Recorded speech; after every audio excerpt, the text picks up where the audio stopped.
ಇದೀಗ ವೇದಿಕೆ ಮೇಲೆ ಆಹ್ವಾನಿಸ್ತಾ ಇದ್ದೇನೆ ನಮ್ಮೆಲ್ಲರ ಪ್ರೀತಿಯ ಡಾಕ್ಟರ್ ಟಿ.ಎಸ್. ನಾಗಾಭರಣ ಅವರನ್ನು.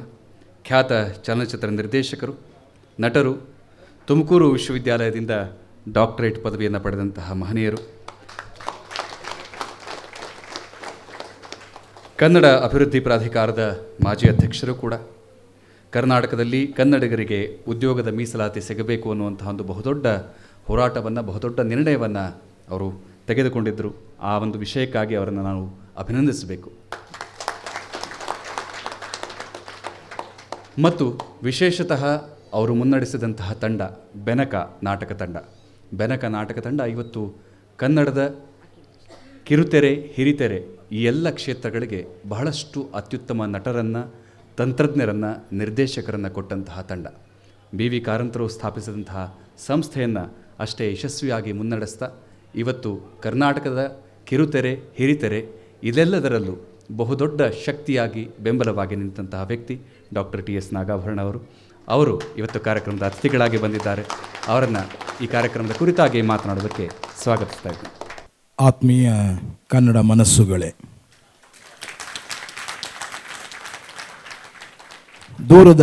ಪಕ್ಕದ ಊರಿಂದ ಇಲ್ಲೆಲ್ಲಿಂದ ಬಂದರೂ ಕೂಡ ಇವತ್ತು ಇಲ್ಲಿ ಆತ್ಮೀಯ ಕನ್ನಡ ಮನಸ್ಸುಗಳು, ಹೌದು ತಾನೆ? ನಾವು ಕನ್ನಡಿಗರು ವಿಶಾಲ ಹೃದಯರು. ಬಹಳ ಎಷ್ಟು ವಿಶಾಲವಾಗಿ ಇದೆ ಅಂದರೆ ಹೃದಯ, ಎಲ್ಲರನ್ನೂ ಒಳಗೊಳ್ಳುವಂತಹ ವಿಶಾಲವಾದ ಹೃದಯ. ನಿಜ. ಕೇವಲ 75 ವರ್ಷಗಳಾಗಿದೆ ಸ್ವಾತಂತ್ರ್ಯ ಬಂದು, ಕೇವಲ 75 ವರ್ಷ. ಕೇವಲ 50 ವರ್ಷಗಳಾಗಿದೆ ಕರ್ನಾಟಕ ಅನ್ನುವ ನಾಮಕರಣ ಆಗಿ. ಆದರೆ ಭಾಷಾವಾರು ರಾಜ್ಯಗಳನ್ನು ಮಾಡಿದಾಗ ಭಾಷೆಗಳಿಗೆ ಗಡಿಗಳನ್ನು ಹಾಕಿದ್ರ? ಆದರೆ ಭಾಷಾವಾರು ರಾಜ್ಯಗಳಿಗೆ ಗಡಿಗಳನ್ನು ಹಾಕಿದ್ರು, ಹೌದು ತಾನೆ? ಇಂತಹ ಭಾಷಾವಾರು ರಾಜ್ಯಗಳನ್ನು ಮಾಡಿದಾಗ ರಾಜ್ಯಕ್ಕೆ ಗಡಿಗಳನ್ನು ಹಾಕಿದವರು ಭಾಷೆಗೆ ಯಾಕೆ ಗಡಿ ಹಾಕಲಿಲ್ಲ? ಬಹಳ ಸಿಂಪಲ್ ಪ್ರಶ್ನೆ. ಭಾಷೆಗೆ ಯಾಕೆ ಗಡಿ ಹಾಕಲಿಲ್ಲ? ಸಂವಿಧಾನವನ್ನು ರಚಿಸಿದ ಪ್ರತಿಯೊಬ್ಬ ವ್ಯಕ್ತಿಯೂ ಕೂಡ ಯಾಕೆ ಇದರ ಬಗ್ಗೆ ಯೋಚನೆ ಮಾಡಲಿಲ್ಲ? ಸಾಂವಿಧಾನಿಕವಾಗಿ ಸಂವಿಧಾನ ಏನು ಹೇಳುತ್ತೆ?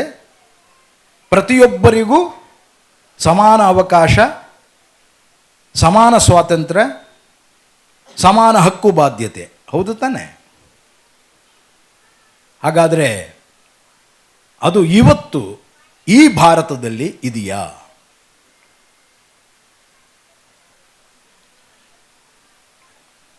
ಸಾಂವಿಧಾನಿಕವಾಗಿ ಭಾರತದಲ್ಲಿ ಭಾಷೆಗಳಿಗೆ ಸ್ವಾತಂತ್ರ್ಯ ಇದೆಯಾ?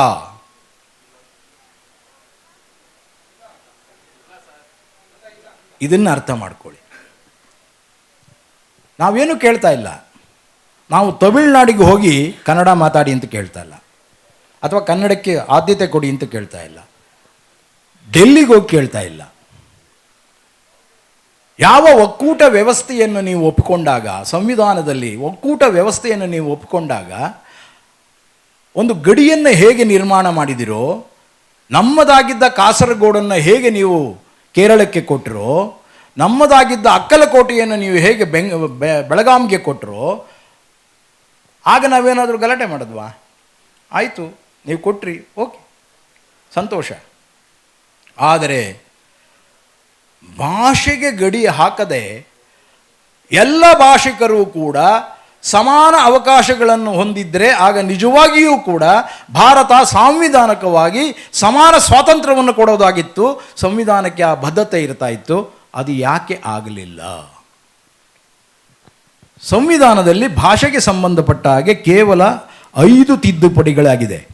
ಭಾಷೆಗೆ ಗಡಿಗಳನ್ನು ಹಾಕಿದಾಗ ಭಾಷೆ ಎಷ್ಟರ ಮಟ್ಟಿಗೆ ಬೆಳೀತಾ ಇತ್ತು? ಅದನ್ನು ಯಾಕೆ ಮಾಡಲಿಲ್ಲ? ಸಂವಿಧಾನ ರಚಿಸಿದವರು ಮಹಾಬುದ್ಧಿವಂತರು. ಇವತ್ತಿಗೂ ಕೂಡ ನಾವು ಸಂವಿಧಾನದ ರಚನಾಕಾರರನ್ನು ಎಲ್ಲರನ್ನ ಎಷ್ಟು ಗೌರವಿಸ್ತೇವೆ. ಅವರು ಕಟ್ಟಿಕೊಟ್ಟಂತಹ ಸಂವಿಧಾನದಲ್ಲಿ ಯಾಕೆ ಭಾಷೆಗೆ ಸರಿಯಾದಂಥ ಸ್ವಾತಂತ್ರ್ಯವನ್ನು, ಸಮಾನ ಹಕ್ಕುಗಳನ್ನು ಕೊಡಲಿಲ್ಲ? ಇದೇ ನಿಜವಾದಂಥ ಹುನ್ನಾರ, ಕುತಂತ್ರ. ಹೇಗೆ ಹೇಳ್ತೇನೆ ಕೇಳಿ. 8ನೇ ಪರಿಚ್ಛೇದದಲ್ಲಿ 22 ಭಾಷೆಗಳಿಗೆ ಸಮಾನ ಹಕ್ಕುಗಳಿದೆ ಅಂತ ಹೇಳುತ್ತೆ. ಅದರಲ್ಲಿ ಹಿಂದಿಯೂ ಒಂದು. ಹೌದಾ ಅಲ್ವಾ? 8ನೇ ಪರಿಚ್ಛೇದದಲ್ಲಿರುವ 22 ಭಾಷೆಗಳಲ್ಲಿ ಹಿಂದಿಯೂ ಒಂದು ಅಷ್ಟೇ. ಹಿಂದಿ ರಾಷ್ಟ್ರ ಭಾಷೆನಾ? ದಯವಿಟ್ಟು ಯಾರಾದರೂ ಎದ್ದು ನಿಂತು ಹೇಳಿ, ಹಿಂದಿ ರಾಷ್ಟ್ರ ಭಾಷೆನಾ? ಅಲ್ಲ. ಹಾಗಾದರೆ ಹಿಂದಿಯನ್ನು ಇಷ್ಟೊಂದು ಒತ್ತಡ ಹಾಕಿ ನಮ್ಮ ತಲೆಯ ಮೇಲೆ, ಅದರ ಮುಖಾಂತರ ನಿಧಾನವಾಗಿ ಕನ್ನಡವನ್ನು ಶೈಕ್ಷಣಿಕವಾಗಿ, ಔದ್ಯೋಗಿಕವಾಗಿ, ರಾಜಕೀಯವಾಗಿ, ಸಾಮಾಜಿಕವಾಗಿ, ಎಲ್ಲಕ್ಕಿಂತ ಹೆಚ್ಚಾಗಿ ಸಾಂಸ್ಕೃತಿಕವಾಗಿ ಕನ್ನಡವನ್ನು ಕಣಗಡಿಸಿದ್ದು ಈಗ ಎಲ್ರಿಗೂ ತಲೆಗೆ ಹೊಳಿತಾ ಇದೆ. ಹೌದು, ತಪ್ಪಾಯಿತು. ನಿಜವಾದ ಮನುಷ್ಯತ್ವವನ್ನು ಸಾಕಾರಗೊಳಿಸಿದಂತಹ ಕನ್ನಡಿಗರು ನಾವು, ಅದನ್ನು ಸಮರ್ಥಿಸಿಕೊಂಡವರು ನಾವು, ಅಂದಿನಿಂದ ಇಂದಿನವರೆಗೂ ಎಲ್ಲರೂ ಒಂದೇ ಅನ್ನುವಂತೆ ನಡೆದುಕೊಂಡವರು ನಾವು, ನುಡಿದಂತೆ ನಡೆದವರು ನಾವು, ಬೇರೆಯವರಲ್ಲ.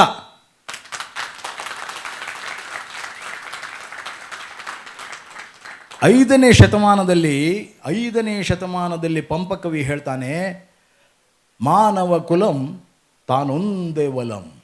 ಮಾನವರೆಲ್ಲರೂ ಒಂದೇ. ಮಾನವ ಕುಲಂ ತಾನೊಂದೇ ವಲಂ. 5ನೇ ಶತಮಾನದಲ್ಲಿ ಹೇಳ್ತಾನೆ.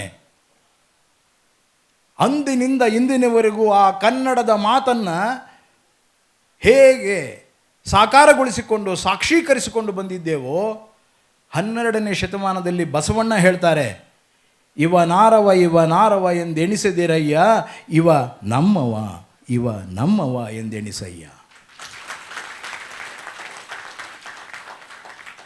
ಮನುಷ್ಯನನ್ನು ಮನುಷ್ಯನ ಹಾಗೆ ಕಾಣು. ಕುವೆಂಪು 20ನೇ ಶತಮಾನದಲ್ಲಿ ಹೇಳ್ತಾರೆ, ಮನುಜ ಮತ ವಿಶ್ವಪಥ. ಮನುಜ ಮತ ವಿಶ್ವಪಥವಾಗ್ತದೆ. ಪ್ರತಿಯೊಬ್ಬರೂ ಇವತ್ತು ಹೇಳ್ತಾ ಇದ್ದೀರಿ, ಸರ್ವೇ ಜನ ಸುಖಿನೋ ಭವಂತು. ಪಾಪ ಉದಯ್ ಕುಮಾರ್ ಬಿಗಿನಿಂಗಲ್ಲೇ ಕಳಬೇಡ, ಕೊಲಬೇಡ, ಹುಸಿಯ ನುಡಿಯಲು ಬೇಡ ಹೇಳ್ದ. ಭಾಳ ಚೆನ್ನಾಗಿತ್ತಪ್ಪ. ಎಷ್ಟು ಜನ ಇದನ್ನು ಮಾಡ್ತಾ ಇದ್ದಾರೆ ಕೇಳಪ್ಪ. ಹೇಳೋಕೆ ಸುಲಭ, ಮಾಡೋಕ್ಕೆ ಕಷ್ಟ. ಬ್ಯಾಂಕಲ್ಲಿ ಶುರುವಾಗೋದೇ ಹುಸಿಯ ನುಡಿಯಲು ಬೇಡ, ಫಸ್ಟ್ ಶುರುವಾಗೋದದು. ನಿಜವಾಗಿಯೂ ಕೂಡ ಕನ್ನಡಿಗರು ಹಾಗೆ ಮಾಡಲಿಲ್ಲ. ಅಂದಿನಿಂದ ಇಂದಿನವರೆಗೂ ಕೂಡ ಮಾನವ ತತ್ವವನ್ನು ಸಾಧಿಸಿಕೊಂಡು ಬಂದವರು, ಮಾನವರನ್ನು ಮಾನವರಾಗಿ ಕಾಣುವಂತಹ ಮಾನವ ತತ್ವವನ್ನು ಸಾರಿದ ಕನ್ನಡಿಗರ ಮೇಲೆ ಇತ್ತೀಚಿನ ದಿನಗಳಲ್ಲಿ ಆದಂತಹ ಆಘಾತಗಳೇನಿದೆ, ಈ 15 ವರ್ಷಗಳಲ್ಲಿ ಆದಂತಹ ತೆರೆಮರೆಯ ಸರ್ಕಸ್ಗಳೇನಿದೆ, ಇವುಗಳಲ್ಲಿ ಒಂದು ಉದಾಹರಣೆ, ರೀಜನಲ್ ರಿಕ್ರೂಟ್ಮೆಂಟ್ ಇದ್ದಂತಹ ನಿಮ್ಮ ಪಂಜಾಬ್ ನ್ಯಾಷನಲ್ ಬ್ಯಾಂಕ್ ಅಲ್ಲ, ಪ್ರತಿಯೊಂದು ಬ್ಯಾಂಕಿನ ರೀಜನಲ್ ರಿಕ್ರೂಟ್ಮೆಂಟ್ ಇದ್ದಂಥದ್ದನ್ನು ಸೆಂಟ್ರಲ್ ರಿಕ್ರೂಟ್ಮೆಂಟ್ಗೆ ಮಾಡಿದ್ದು ಯಾಕೆ? Regional recruitment.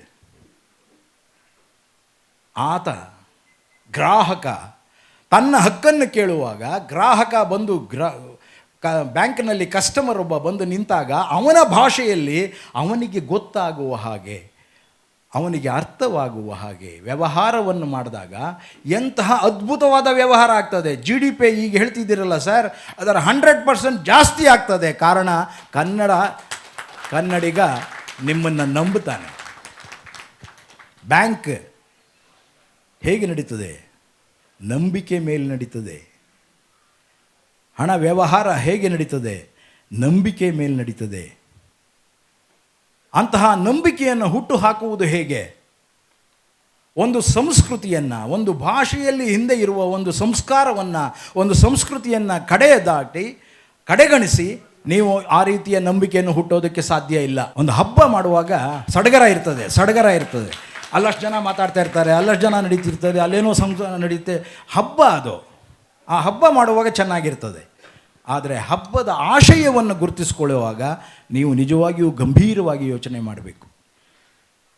ಈ ಕೋವಿಡ್ ನಂತರದ ಮೊದಲ ಈ ಸಮಾರಂಭಕ್ಕೆ ಇಷ್ಟು ಜನ ಸೇರಿದ್ದೀರಿ. ಅದರಲ್ಲಿ ಒಂದು ಕಲರವ ಕಾಣ್ತಾ ಇದೆ, ಅದರಲ್ಲಿ ನಿಜವಾದಂಥ ಹುಮ್ಮಸ್ಸು ಕಾಣ್ತಾ ಇದೆ, ಒಂದು ಸ್ಫೂರ್ತಿ ಕಾಣ್ತಾ ಇದೆ. ಅದನ್ನು ನಿಜವಾಗಿಯೂ ಕೂಡ ಸಕಾರಾತ್ಮಕವಾಗಿ ತಗೊಂಡು ಹೋಗಬೇಕಾಗಿದೆ. ಇದನ್ನು ನಾವು ಅರ್ಥ ಮಾಡ್ಕೋಬೇಕು. ಹಬ್ಬವನ್ನು ಆಚರಿಸುವಾಗ ಅದರ ಹಿಂದಿನ ಆಶಯವನ್ನು ಗುರುತಿಸಿಕೊಳ್ಬೇಕು. ರಾಘವೇಂದ್ರ ರಾವ್ ಪಾಪ ಕಷ್ಟಪಟ್ಟು ಕರ್ನಾಟಕ ರಾಜ್ಯೋತ್ಸವವನ್ನು ಆಚರಿಸಿದ್ದೇವೆ ಅಂತ. ಅವರೊಬ್ಬರೇ ಎಲ್ಲ, ಹಿಂದೆ ಎಲ್ಲರೂ ಇದ್ದರು ಅಂತ. ಕರ್ನಾಟಕದಲ್ಲಿ ಕರ್ನಾಟಕ ರಾಜ್ಯೋತ್ಸವ ಆಚರಿಸೋದಕ್ಕೆ ಯಾಕ್ರಿ ಕಷ್ಟಪಡಬೇಕು? ನಮ್ಮ ಹಬ್ಬ ಆಚರಿಸೋದಕ್ಕೆ ಯಾಕೆ ಕಷ್ಟಪಡಬೇಕು? ಕನ್ನಡಿಗರು ಯಾರು ಎಲ್ಲೂ ಯಾವುದೇ ಕಾರಣಕ್ಕೂ ಎಲ್ಲೂ ಅವರು ಕಮ್ಮಿ ಇಲ್ಲ. ನೀವು ಯಾರನ್ನೇ ಬೇಕಾದರೂ ಕೇಳಿ, ಕನ್ನಡಿಗರು ಎಂದೂ ತಲೆ ತಗ್ಗಿಸಿದವರಲ್ಲ. ಕನ್ನಡಿಗರು ಯಾವತ್ತೂ ಕಮ್ಮಿ ಇಲ್ಲ. ಯಾವುದ್ರಲ್ಲಿ ಕಮ್ಮಿ ಇದ್ದಾರೆ ಹೇಳಿ ಸರ್? ಒಂದರಲ್ಲಿ ಕಮ್ಮಿ ಇದ್ದಾರೆ, ಅಭಿಮಾನದಲ್ಲಿ ಕಮ್ಮಿ ಇದ್ದಾರೆ. ಆ ಅಭಿಮಾನ ಪಡೋದರಲ್ಲಿ ಕಮ್ಮಿ ಇದ್ದಾರೆ. ತಮಿಳುನಾಡಿನಲ್ಲಿ ಸುಮಾರು 6 ವರ್ಷ ಕೆಲಸ ಮಾಡಿದ್ದೀನಿ ನಾನು. ಕವಿತಾಲಯ ಅನ್ನುವಂತಹ ಕೆ ಬಾಲಚಂದರ್ ಅವರ ಕಂಪನಿಯಲ್ಲಿ ಕೆಲಸ ಮಾಡಿದ್ದೀನಿ. ಅವರಿಗೆ 3 ವರ್ಷ ಅಸಿಸ್ಟೆಂಟ್ ಡೈರೆಕ್ಟರಾಗಿ ಕೆಲಸ ಮಾಡಿದ್ದೀನಿ. ಕವಿತಾಲಯಕ್ಕೆ ಜನ್ನಲ್ ಅನ್ನುವಂತಹ ಒಂದು ತಮಿಳ್ ಸೀರಿಯಲ್ನ 180 ಎಪಿಸೋಡ್ಗಳನ್ನು ಡೈರೆಕ್ಟ್ ಮಾಡಿಕೊಟ್ಟಿದ್ದೀನಿ. ಅದು ನನ್ನ ಶಕ್ತಿ, ಕನ್ನಡಿಗನ ಶಕ್ತಿ. ಇದು ನಾವು ಅರ್ಥ ಮಾಡ್ಕೋಬೇಕು. ಯಾವುದೇ ಕಾರಣಕ್ಕೂ ನಾನು ಯಾರಿಗೂ ಕಮ್ಮಿ ಇಲ್ಲ, ಯಾರಿಗೂ ಕಮ್ಮಿ ಇಲ್ಲ. ಯಾರನ್ನೇ ಬೇಕಾದರೂ ಹೇಳಿ, ನಾನು ಪ್ರತಿಯೊಬ್ಬರಿಗೂ ಕೇಳ್ತೇನೆ, ನಿಮ್ಮಲ್ಲಿ ನಿಜವಾದ ಕರ್ತೃತ್ವ ಶಕ್ತಿ ಇದ್ದರೆ ಹಾಗಾದರೆ ನಿಮ್ಮ ರಾಜ್ಯದಲ್ಲಿ ಯಾಕೆ ಮಾಡಲಿಲ್ಲ ನೀವು? ಅದೇ ಕರ್ತೃತ್ವ ಶಕ್ತಿಯನ್ನು ನಿಮ್ಮ ರಾಜ್ಯದಲ್ಲಿ ಅದನ್ನು ಬೆಳೆಸೋದಕ್ಕೆ ಯಾಕೆ ಮಾಡಲಿಲ್ಲ? ಭಾರತೀಯತೆ ಆವಾಗ ಇದ್ದಕ್ಕಿದ್ದಾಗೆ ಎಲ್ಲವೂ ಒಂದಾಗಿಬಿಡ್ತದಾ? ಭಾರತೀಯ ಸಂವಿಧಾನದಲ್ಲಿ ಸಮಾನ ಅವಕಾಶಗಳು ಸಮಾನ ಭಾಷೆಗಳಿಗೆ ಸಿಗದೇ ಇದ್ದರೆ ಅದು ಅಲ್ಲಿಯವರೆಗೂ ಸತ್ತಂತೆ.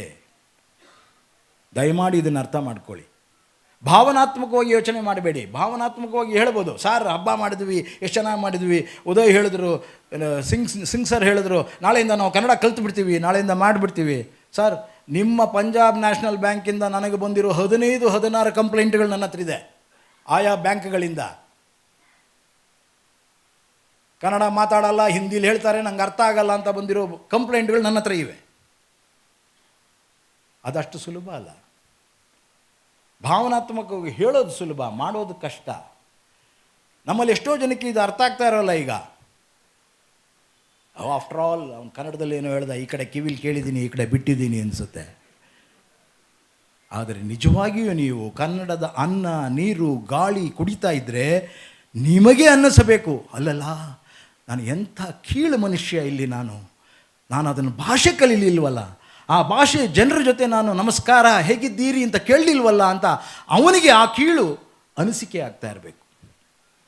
ನಾಳೆಯಿಂದ ನಾನು ಅದನ್ನು ಮಾಡ್ತೇನೆ ಅನ್ನುವಂತಹ ಛಲ ಬರಬೇಕು. ಹೇಗೆ ಊಟ ಮಾಡ್ತಾರೋ, ಹೇಗೆ ಗಾಳಿಯನ್ನು ಪಡಿತಾರೋ, ಹೇಗೆ ನೀರನ್ನು ಕುಡಿತಾರೋ ಅಷ್ಟೇ ಸಲೀಸಾಗಿ ಕನ್ನಡವನ್ನು ಕಲಿಬೇಕು. ಕಲಿಬೇಕಾದಂಥ ವ್ಯವಸ್ಥೆಯೊಂದನ್ನು ರೂಪಿಸಬೇಕು. ಅನಿವಾರ್ಯವಾಗಬೇಕು ಅವರಿಗೆ. ಕನ್ನಡ ಕಲಿಯೋದು ಅನಿವಾರ್ಯವಾಗಬೇಕು. ನಾವು ಇಂಗ್ಲೀಷಲ್ಲಿ ಮಾತಾಡಿದ ಕೂಡಲೇ ಅವ್ರಿಗೆ ಅರ್ಥ ಆಗುತ್ತೆ ಅನ್ನೋದಲ್ಲ, ಕನ್ನಡ ಮಾತಾಡಿದ್ರೂ ಅವ್ರಿಗೆ ಅರ್ಥ ಆಗಬೇಕು ಅನ್ನೋ ಕೆಲಸ ಆಗಬೇಕು. ಇದು ಕರ್ನಾಟಕ ರಾಜ್ಯೋತ್ಸವ, ಕನ್ನಡದ ಹಬ್ಬ, ಕನ್ನಡದಲ್ಲೇ ಆಗಬೇಕಷ್ಟೇ. ಅರ್ಥ ಆಗಲಿಲ್ಲ ಅಂದರೆ ಅವ್ರಿಗೆ ಇಷ್ಟ ಅಲ್ಲ ಅಷ್ಟೇ. ಅರ್ಥ ಮಾಡಬೇಕು ಅಂತ ನಾವು ಈ ರೀತಿಯ ಹೊಂದಾಣಿಕೆಯನ್ನು ಮಾಡಿಕೊಂಡು ಬಂದುವಲ್ಲ, ಆವತ್ತಿನಿಂದ ಹೊಂದಾಣಿಕೆ ಮಾಡಿಕೊಂಡು ಬಂದುವಲ್ಲ, 75 ವರ್ಷದ ಹೊಂದಾಣಿಕೆಯ ಫಲ ಇವತ್ತು ನಮ್ಮ ಕನ್ನಡ ಮಕ್ಕಳಿಗೆ ಕೆಲಸ ಇಲ್ಲ. ಇದು ಇವತ್ತಿನ ಸ್ಥಿತಿ. ಇದನ್ನು ಅರ್ಥ ಮಾಡಿಕೊಂಡ್ರೆ ಬ್ಯಾಂಕಿಂಗ್ ಅಂದಾಗ ವ್ಯವಹಾರದಲ್ಲಿ ನಂಬಿಕೆ. ನಿಮ್ಮನ್ನು ನಂಬಬೇಕಾದರೆ ನೀವು ನಮ್ಮವರು ಅನ್ನುವಂತಹ ಒಂದು ಪ್ರೀತಿ, ವಿಶ್ವಾಸ ಬರಬೇಕು.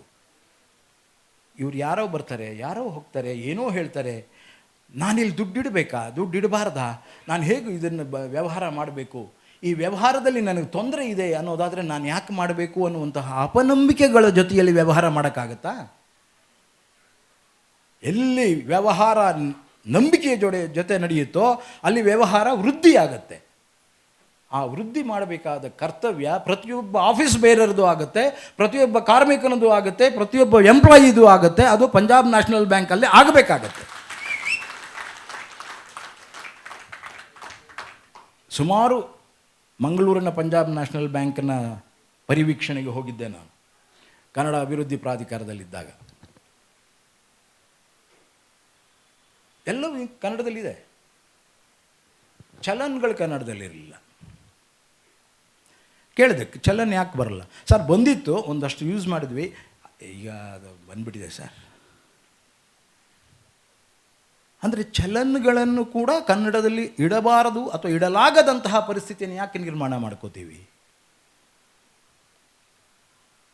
ಸರ್? ಮನಸ್ಸು ಮಾಡಿದರೆ, ಮನಸ್ಸಿದ್ದರೆ ಮಾರ್ಗ ಖಂಡಿತ ಮಾಡ್ಬೋದು. ಚಿರಂಜೀವಿ ಸಿಂಗ್ ಅಂತ ಒಬ್ಬರು ಪಂಜಾಬ್ನಿಂದ ಬಂದಂತಹ ಅದ್ಭುತವಾದ IAS ಆಫೀಸರ್ ಕನ್ನಡದಲ್ಲಿ ಕಬೀರರ ಎಲ್ಲ ಕಾವ್ಯವನ್ನು ಅಜಯ್ ಕುಮಾರ್ ಸಿಂಗ್ ಅನ್ನುವ ಇನ್ನೊಬ್ಬರು ಕಬೀರರ ಇನ್ನೊಂದಷ್ಟು ಕಾವ್ಯಗಳನ್ನು ಟ್ರಾನ್ಸ್ಲೇಟ್ ಮಾಡಿ ಕನ್ನಡದಲ್ಲಿ ಕೊಟ್ಟಿದ್ದಾರೆ. ಅಜಯ್ ಕುಮಾರ್ ಸಿಂಗ್, ಚಿರಂಜೀವಿ ಸಿಂಗ್ ಪಂಜಾಬ್ನಿಂದ ಬಂದರು. ಹೌದು, ಕನ್ನಡ ಸಂಸ್ಕೃತಿ ಇಲಾಖೆ ನಿಮ್ಮ ಸಂಘಕ್ಕೂ ಬಂದಿದ್ದರು. ಬಂದಿದ್ದರಂತೆ, ಬಟ್ ಅವರು ಈ ಮಾತು ಹೇಳಿರಲಿಕ್ಕಿಲ್ಲ ಆಗ. ಆತ್ಮೀಯರೇ, ಬಹಳ ಮುಖ್ಯವಾಗಿ ಹೇಳಬೇಕಾದದ್ದು ಎರಡೇ ಮಾತು.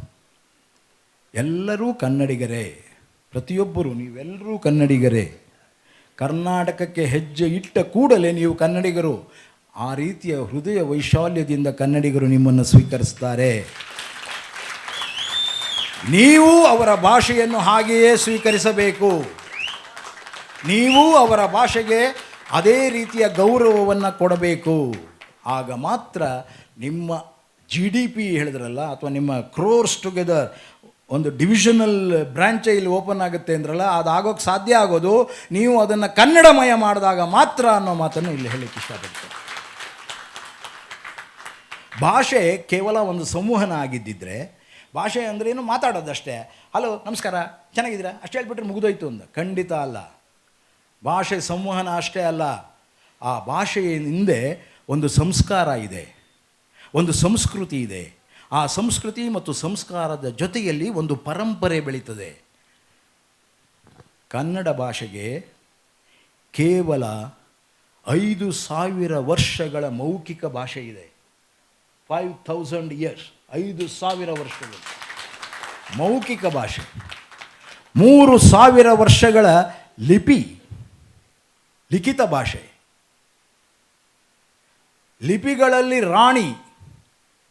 ವಿನೋಬಾ ಭಾವೆ ಹೇಳ್ತಾರೆ ಈ ಮಾತನ್ನು, ಭಾಷೆಗಳಲ್ಲಿ ಲಿಪಿಗಳ ರಾಣಿ ಕನ್ನಡ ಅನ್ನೋ ಮಾತನ್ನು ವಿನೋಬಾ ಭಾವೆ ಹೇಳ್ತಾರೆ. ಅಷ್ಟು ಸುಂದರವಾದ ಭಾಷೆ, ವೈಜ್ಞಾನಿಕವಾಗಿ ವ್ಯಾಕರಣ ಶುದ್ಧವಾಗಿ ಬೆಳೆದ ಭಾಷೆ. ಇಷ್ಟೆಲ್ಲ ಇರುವಂತಹ ಒಂದು ಭಾಷೆಯ ಹಿಂದೆ ಕೇವಲ 100-200 ವರ್ಷಗಳ ಇತಿಹಾಸ ಅಲ್ಲ.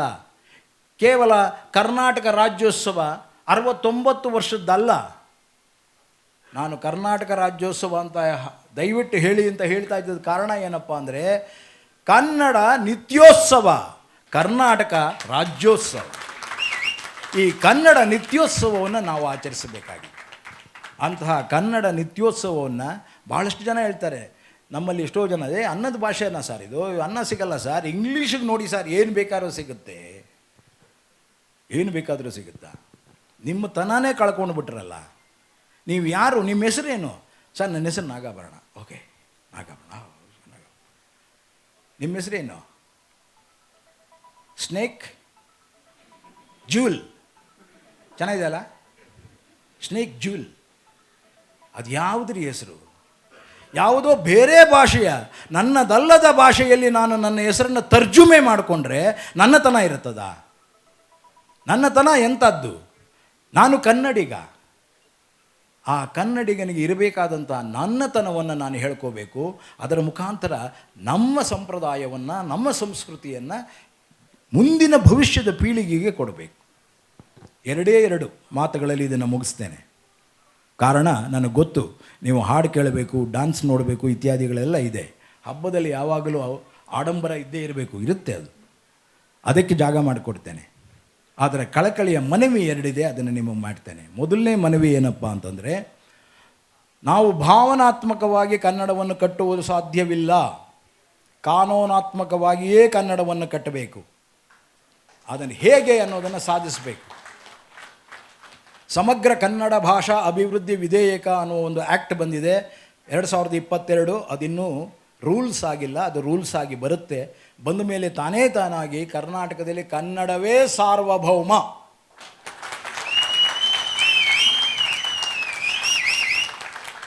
ಇಲ್ಲಿ ಯಾವುದು ಫೆನೆಟಿಸಮ್ ಇಲ್ಲ, ಯಾವುದು ಫೆನೆಟಿಸಮ್. ಬೆಂಗಳೂರಿನಲ್ಲಿ ಏನಿದು, ವಾಟ್ ಇಸ್ ದಿಸ್ ಅಂತ ಇಲ್ಲ. ಸ್ವಾಮಿ, ನಮ್ಮನ್ನು ನಾವು ಕಾಪಾಡ್ಕೊಳ್ಳೋಕೆ ಮಾಡ್ತಾ ಇದ್ದೇವೆ ಅಷ್ಟೇ. ನಿಮ್ಮನ್ನು ಉಳಿಸೋಕ್ಕಲ್ಲ, ನಮ್ಮನ್ನು ನಾವು ಕಾಪಾಡಿಕೊಳ್ಳೋಕ್ಕೆ. ನಾವು ನಿಮ್ಮನ್ನು ಇಲ್ಲಿ ಕರೀಲಿಲ್ಲ, ನೀವು ಬಂದಿದ್ದೀರಿ. ನೀವು ನಮ್ಮವರಾಗಬೇಕೇ ಹೊರತು ನಾನು ನಿಮ್ಮವನಾಗಕ್ಕೆ ಸಾಧ್ಯ ಇಲ್ಲ. ಅದಕ್ಕಾಗಿ ಈ ಆ್ಯಕ್ಟ್ ಬರ್ತಾ ಇದೆ. ಎರಡನೇದು, ಭವಿಷ್ಯದ ಮಕ್ಕಳಿಗೆ ಕನ್ನಡವನ್ನು ಹೇಳ್ಕೊಡೋದು ಹೇಗೆ. ತಾಯಂದ್ರಲ್ಲಿ ನನ್ನ ಕಳಕಳಿಯ ಮನವಿ, ನೀವು ಮಕ್ಕಳಿಗೆ ಊಟ ಮಾಡಿಸ್ತೀರಲ್ಲ, ಹೇಗೆ ಮಾಡಿಸ್ತೀರಾ? ಒಂದು ಮೊಬೈಲ್ ಕೊಡ್ತೀರಾ ಅಲ್ವಾ, ಇಲ್ಲ ಐಪ್ಯಾಡ್ ಕೊಡ್ತೀರಾ ಅಲ್ವಾ? ಸುಳ್ಳು ಹೇಳ್ಬಿಡಿ. ಅದು ಕೊಟ್ಬಿಟ್ಟು ಅದಕ್ಕೇನೋ ತಿನ್ನಿಸ್ತಾ ಇರ್ತೀರಾ, ಅದು ಹಿಂಗೆ ನೋಡ್ಕೊಂಡು ಸುಮ್ಮನೆ ಹಂಗೆ ತಿಂತಾ ಇರುತ್ತೆ. ಮುಗಿದ ಕೂಡಲೇ ಹಿಂಗೆ ಅನ್ನುತ್ತೆ ಅಷ್ಟೇ. ಆ ಐಪ್ಯಾಡ್ ಅಥವಾ ಮೊಬೈಲಲ್ಲಿ ಏನಿರುತ್ತೆ ಬೇಡದ್ದಲ್ಲ ಸರ್. ಪಾಪ ಇವರೇ ಹಾಕ್ಕೊಟ್ಟಿರ್ತಾರಲ್ಲ, ತಾಯಿನೇ ಹಾಕ್ಕೊಟ್ಟಿರ್ತಾರೆ. ಯಾವುದೋ ಒಂದು ಹಾಡು, ಏನೋ ಒಂದು ಅದೆಲ್ಲ ತಿಂದು ಬಿಡಲಿ ಸಾಕು. ಏನೀಗ ತಿಂದು ಮುಗಿಸಿಬಿಟ್ರೆ ಸಾಕು ಮಗು ಅಂತ. ಆದರೆ ಆ ಮಗುವಿನ ಮನಸ್ಸಿನಲ್ಲಿ ನೀವು ಹಾಕಿಕೊಟ್ಟಂಥ ಹಿಂದಿ ಇರ್ಬೋದು, ಇಂಗ್ಲೀಷ್ ಇರ್ಬೋದು, ಅಥವಾ ಕಾರ್ಟೂನ್ ಇರ್ಬೋದು, ಏನೇ ಇರ್ಬೋದು, ಎಂತಹ ವಿಕೃತಿಯತ್ತ ಮಗುವಿನ ಮನಸ್ಸನ್ನು ತಗೊಂಡು ಹೋಗುತ್ತೆ ಅನ್ನೋದು ನಿಮಗೆ ಗೊತ್ತಿರೋಲ್ಲ. ನಿಮಗೆ ಗೊತ್ತಿಲ್ಲದ ಭಾಷೆಯನ್ನು ಅದು ಕಲಿತಾ ಇರ್ತದೆ. ನಿಮಗೆ ಗೊತ್ತಿರಲ್ಲ ಆ ಭಾಷೆ. ಅಯ್ಯೋ, ನಮ್ಮ ಮಗು ಇದೆಲ್ಲ ಮಾತಾಡುತ್ತೆ ಅಂತ ಆಮೇಲೆ ಹೇಳ್ತೀರ. ಬೆಳೆದು ಆ ಮಗು ಎಲ್ಲರ ಜೊತೆ ಆಟ ಆಡೋದನ್ನು ಕಲಿಯೋಲ್ಲ, ಎಲ್ಲರನ್ನ. ಯಾಕೆಂದರೆ ಅದನ್ನ ಥರ ತೋರಿಸ್ತಾ ಇರ್ತೀರಿ ಐಪ್ಯಾಡಲ್ಲಿ, ಚೇಸ್ ಅದನ್ನ ಥರ ಗೇಮ್ ತೋರಿಸ್ತಾ ಇರ್ತೀರಿ. ಅಂತಹ ವಿಕೃತಿಗಳನ್ನು ನೀವು ಆ ಮಗುವಿನ ಮನಸ್ಸಿನಲ್ಲಿ ತುಂಬಿದ್ರೆ, ನಾಳೆ ಬೆಳೆದ ಮೇಲೆ ಅವನು ನಿಮ್ಮ ಎದುರುಗಡೆ ಹಿಂಗೆ ನಿಂತ್ಕೊಳ್ದೇ ಇರ್ತಾನ? ನಿಂತ್ಕೋತಾನೆ. ಒಂದು ಸಣ್ಣ ಉದಾಹರಣೆ ಕೊಟ್ಟು ನಾನು ಮಾತನ್ನು ಮುಗಿಸ್ತೇನೆ. ಯಾವುದೋ ಒಂದು ಶಾಲೆಗೆ ಹೋಗಿದ್ದೆ, ಎಲ್ಲ ಪುಟಾಣಿ ಮಕ್ಕಳು, ಮಿಡ್ಲ್ ಸ್ಕೂಲ್ ಹೈಸ್ಕೂಲ್ನ ಅವರಿಗಿನ ಮಕ್ಕಳು. ಅದರಲ್ಲಿ ಯಾರೋ ಒಂದು 4 ಜನಕ್ಕೆ ಬರ್ಡೇ ಅಂತೆ. ಪ್ರಿನ್ಸಿಪಾಲ್ ಹೇಳಿದ್ರು, 4 ಜನದ ಬರ್ಡೇ ಇದೆ, ಅವ್ರನ್ನ ಕರೆದು ಬಿಡೋಣ, ಅವ್ರಿಗೊಂದು ಗಿಫ್ಟ್ ಕೊಟ್ಬಿಡೋಣ. ಹೋಗಿ ಕಡಿ ಕರೆದ್ರು 4 ಜನ. ಹುಡುಗ ಬಂದ ಮೇಲೆ, ನಾನು ಸುಮ್ಮನೆ ಇಲ್ಲಾರ್ದೆ, ನಿಂಗೇನು ಗಿಫ್ಟ್ ಬೇಕಪ್ಪ ಅಂದೆ. ಅಂದ, ಏನದು ಅಂದೆ. ಪಿಸ್ತೂಲ್ ಅಂದ. ಪಿಸ್ತೂಲ? ಅದು ನೋಡಿ ಅವನ ಕೈ ಹಿಂಗೆ, ಅದನ್ನು ತಗೊಂಡು ಏನು ಮಾಡ್ತೀಯಾ ಅಂದೆ. ಹಿಂಗೆ ನೋಡ್ದ.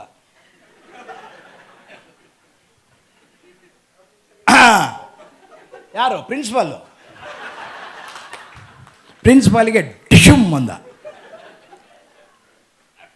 ನಗುವ ವಿಷಯ ಅಲ್ಲ.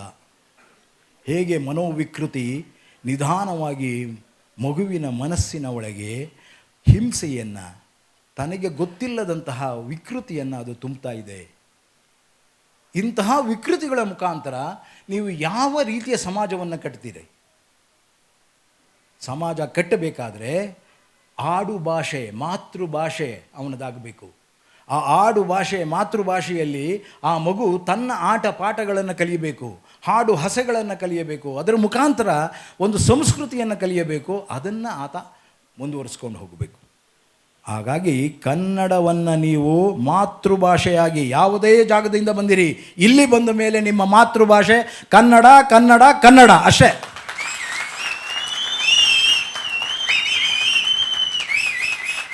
ಅದಕ್ಕಾಗಿ ಶೈಕ್ಷಣಿಕವಾಗಿ ಮಕ್ಕಳಿಗೆ ಕನ್ನಡ ಕಲಿಸುವಂತಹ ಕಾಯ್ದೆಯೂ ಈಗ ಬರುತ್ತೆ. ಎಲ್ಲರೂ ಆಮೇಲೆ ಧ್ವಜ ಎತ್ಬೋದು, ಹೈಕೋರ್ಟ್ಗೆ ಹೋಗ್ಬೋದು, ಸುಪ್ರೀಂ ಕೋರ್ಟ್ಗೆ ಹೋಗ್ಬೋದು. ಹೋದರೂ ಕೂಡ ಅದನ್ನು ತಡ್ಕೊಳ್ಳೋ ಶಕ್ತಿ ಕನ್ನಡಿಗರಿಗೆ ಇದೆ. ಅದು ಆ್ಯಕ್ಟ್ ಆಗಿ ಬರುತ್ತೆ ಅನ್ನೋ ಮಾತನ್ನು ಹೇಳ್ತಾ, ಭವಿಷ್ಯದ ಮಕ್ಕಳಿಗಾಗಿ ನೀವು ದಯಮಾಡಿ ಆ ಮೊಬೈಲ್ ಅಥವಾ ಐಪ್ಯಾಡ್ಗಳಲ್ಲಿ ಕೊಡುವಂತಹ ಹಾಡುಗಳ ಬದಲು ಬೇರೆ ಬೇರೆ ಆ್ಯಪ್ಗಳನ್ನು ಹುಡುಕಿ ಕನ್ನಡದ ಹಾಡುಗಳು ಸಿಗ್ತದೆ, ಕನ್ನಡದ ಪದಕೋಶಗಳು ಸಿಗ್ತದೆ, ಕನ್ನಡದ ಲಾವಣಿಗಳು ಸಿಗ್ತದೆ, ಕನ್ನಡದ ಹಲವಾರು ಯಕ್ಷಗಾನ ಅದು ಇದು ಎಲ್ಲವೂ ಸಿಗ್ತದೆ. ಅಂತಹದ್ದನ್ನು ಮಗುವಿಗೆ ಕಾಣುವ ಹಾಗೆ ಮಾಡಿ. ಮಾತೃಭಾಷಾ ಅನ್ನೋ ಒಂದು ಆ್ಯಪೇ ಇದೆ, ಹಾಗೆಯೇ ಪದಕಣಜ ಅನ್ನುವ ಇನ್ನೊಂದು ಆ್ಯಪ್ ಇದೆ. ಈ ಕನ್ನಡದ ಆ್ಯಪ್ಗಳನ್ನು ನೀವು ವೃದ್ಧಿ ಮಾಡಿ. ಪಂಜಾಬ್ ನ್ಯಾಷನಲ್ ಬ್ಯಾಂಕ್ನವರು ದುಡ್ಡು ಕೊಟ್ಟು ವೃದ್ಧಿ ಮಾಡಿಸ್ಲಿ, ಸಾಕಷ್ಟು ಆ್ಯಪ್ಗಳನ್ನ ಮಾಡಿಸ್ಲಿ. ಅದರ ಮುಖಾಂತರ ಅವರು ಕೇವಲ ದುಡ್ಡು ಮಾಡುವುದಷ್ಟೇ ಎಲ್ಲ ಅವರ ಕೆಲಸ. ಮನಿ ಲೆಂಡಿಂಗ್, ಲೋನ್ ಇತ್ಯಾದಿಗಳಷ್ಟೇ ಅಲ್ಲ, ಒಂದು ಸಾಂಸ್ಕೃತಿಕವಾದಂತಹ ಒಂದು ವರ್ತುಲವನ್ನು ಈ ವರ್ತುಲ ಕ್ರಿಯೇಟ್ ಮಾಡಬೇಕಾಗತ್ತೆ. ಪ್ರತಿಯೊಂದು ಬ್ಯಾಂಕ್ನ ಕರ್ತವ್ಯವೂ ಕೂಡ ಒಂದು ಸಾಂಸ್ಕೃತಿಕ ಸಮುಚ್ಚಯವನ್ನು ಕಟ್ಟಬೇಕಾಗತ್ತೆ. ಅದನ್ನು ಕಟ್ಟಬೇಕಾದ್ರೆ ಕೇವಲ ದುಡ್ಡಿನಿಂದ ಸಾಧ್ಯ ಇಲ್ಲ. ಬರೀ ದುಡ್ಡು ದುಡ್ಡು ದುಡ್ಡು ಅನ್ನೋದ್ರಲ್ಲ. ಸಾಲ ಕೊಡು ಬಡ್ಡಿ ತಗೋ, ಸಾಲ ಕೊಡು ಬಡ್ಡಿ ತಗೋ ಅಲ್ಲ. ಅದನ್ನು ಮೀರಿದಂತಹ ಸಾಂಸ್ಕೃತಿಕ ಜವಾಬ್ದಾರಿಯೂ ಕೂಡ ಬ್ಯಾಂಕ್ನ ಮೇಲಿದೆ. ಅದನ್ನು ದಯವಿಟ್ಟು ಮಾಡಿ ಅನ್ನೋ ಮಾತನ್ನು ಇಲ್ಲಿ ಹೇಳ್ತಾ, ನಿಮಗೆ ಈ ಸೆಕೆಯಲ್ಲೂ ಕೂಡ ಡಿಸೆಂಬರ್ಲಿ ಚಳಿ ಇರಬೇಕು. ಅದ್ಯಾಕೋ ಸೆಕೆ ಇದೆ ನೋಡಿದ್ರೆ, ಎಷ್ಟು ಹವಾಮಾನ ನಮಗೆ ಗೊತ್ತಿಲ್ಲದ ಹಾಗೆ ನೀವು ಹೀಗೆ ಮಾಡ್ತೀರಾ, ಆಗ ನಾನು ಹಾಗೆ ಮಾಡ್ತೀನಿ ಅಂತ ಮಾಡುತ್ತೆ. ನೀವು ಹೀಗೆ ಮಾಡಿದ್ರೆ ನನಗೂ ಗೊತ್ತು ನಾನು ಹೇಗೆ ಮಾಡಬೇಕು ಅಂತ ಮಾಡುತ್ತದು. ಮಳೆ ಬಂದಾಗ ಇಡೀ ಬೆಂಗಳೂರು ಹೆಂಗೆ ಒದ್ದಾಡ್ತಾ ಇರುತ್ತೆ ಅಂತಂದರೆ, ಆಗ ಇದ್ದಕ್ಕಿದ್ದಾಗ ಎಲ್ರಿಗೂ ಬೆಂಗಳೂರು ಬೇಡ ಅನ್ನಿಸ್ಬಿಡುತ್ತೆ. ಅದರಲ್ಲಿ ಇದನ್ನು ಬೇರೆ ಹಾಕ್ಬಿಡ್ತಾರೆ ಎಲ್ಲರೂ, ಏನೋ ಟ್ವಿಟರ್ಗಳಲ್ಲಿ ಹಾಕಿದ್ದು ಇಟ್ಸ್ ಸೋ ಬ್ಯಾಡ್ ಬ್ಯಾಂಗ್ಳೂರು ಅಂತ. ಅಲ್ಲ, ಅದೇ ಎಲ್ಲ ಚೆನ್ನಾಗಿದ್ದಾಗ ಸೋ ಗುಡ್ ಬ್ಯಾಂಗ್ಳೂರಲ್ಲ. ನೀವೆಲ್ಲೇ ಇರಿ, ಕುವೆಂಪು ಅವರು ಬಹಳ ಅದ್ಭುತವಾಗಿ ಹೇಳಿದ್ದಾರೆ, ಎಲ್ಲಾದರೂ ಇರು ಎಂತಾದರೂ ಇರು ಎಂದೆಂದಿಗೂ ನೀ ಕನ್ನಡವಾಗಿರು,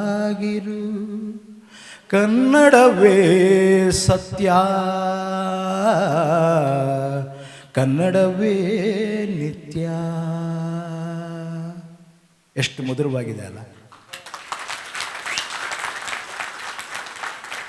ಇನ್ನೊಂದು ತಲೆ ಮೇಲೆ ಹೊಡೆದ ಹಾಗೆ ಹೇಳೋದಿದೆ, ಇನ್ನೊಂದು ಹಾಡು, ಹುಟ್ಟಿದರೆ